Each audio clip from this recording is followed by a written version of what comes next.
Mais nous sommes aujourd'hui le 14 juillet, et le 14 juillet, c'est la date qui a été choisie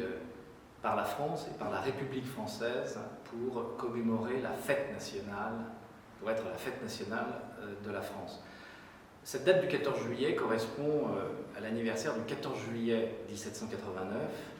qui correspond à la prise de la Bastille, c'est-à-dire en fait la libération par le peuple de prisonniers qui étaient dans une prison et qui y avaient été placés de façon arbitraire par le roi. La signification de cette date, c'est simplement la fin de l'arbitraire, c'est-à-dire le fait que les hommes aient souhaité que règne le droit, l'état de droit,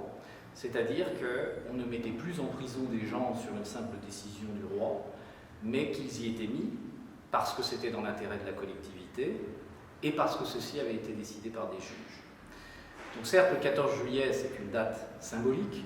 mais il est accompagné de nombreux moments très importants, et je pense que plus important peut-être encore est la Déclaration des droits de l'homme et du citoyen de 1789, qui proclame justement « tous les hommes naissent et demeurent libres et égaux en droit ». Donc le règne du droit est un élément très important.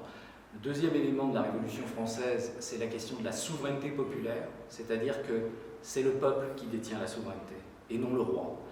Et le peuple qui détient la souveraineté et qui l'exerce à travers ses représentants élus. Et ça, c'est aussi un message extrêmement important d'état de droit. Et enfin, le troisième point, c'est que non seulement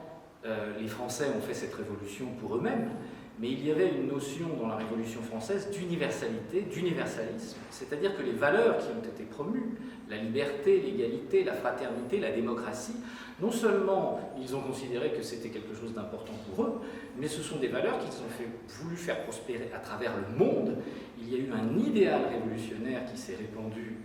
à travers le monde, et il est vrai que l'ensemble des valeurs qui sont proclamées dans la Déclaration des droits de l'homme et du citoyen de 1789, eh bien, on les a retrouvés.